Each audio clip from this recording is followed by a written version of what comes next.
અંબાજીમાં ગુજરાત રાજ્ય આચાર્ય સંઘનું 54મું શૈક્ષણિક અને વહીવટી અધિવેશન શરૂ થયું છે। કેબિનેટે શિક્ષણ મંત્રી ડોક્ટર પ્રદ્યુમન વાજાના અધ્યક્ષસ્થાને યોજાયેલા આ 3 દિવસીય અધિવેશનમાં રાજ્યભરના 3500થી વધુ આચાર્યો ઉપસ્થિત રહ્યા છે।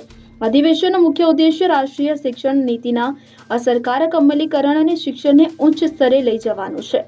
પ્રભારી મંત્રી કમલેશ પટેલ પણ આ પ્રસંગે હાજર રહ્યા હતા। અધિવેશનનું ઉદ્ઘાટન કરતા શિક્ષણ મંત્રી ડોક્ટર પ્રદ્યુમન વાજાએ જણાવ્યું હતું કે વડાપ્રધાન નરેન્દ્ર મોદીના મતે ભારતનું ભવિષ્ય વર્ગખંડમાંથી નિર્માણ થાય છે। તેમણે શિક્ષકો અને આચાર્યોને રાષ્ટ્ર નિર્માણના પાયાના સ્તંભ ગણાવ્યા હતા। મંત્રીએ ઉમેર્યું હતું કે રાજ્ય અને કેન્દ્ર સરકાર નબળા વર્ગના બાળકોના શિક્ષણ અંગે ચિંતિત છે અને આ સંદર્ભે સમગ્ર ગુજરાત અને દેશમાં આશરે 13 લાખ વિદ્યાર્થીઓને ₹3.70 કરોડની શિષ્યવૃત્તિ વિતરણ કરવામાં આવ્યું છે। ડોક્ટર વાજાએ માહિતી આપી કે વડાપ્રધાન નરેન્દ્ર મોદીના માર્ગદર્શન હેઠળ ડીબીટી માધ્યમથી વિદ્યાર્થીઓના ખાતામાં સીધી શિષ્યવૃત્તિ પહોંચાડવા સરકાર સતત કાર્યરત છે।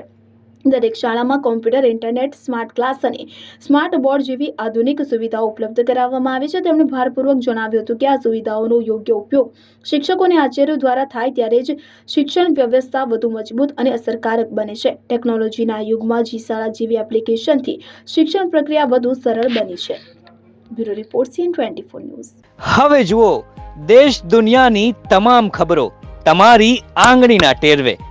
ઉઠાવો મોબાઈલ અને Google Play Store પરથી ડાઉનલોડ કરો અમારી CN24 ન્યૂઝ મોબાઈલ એપ।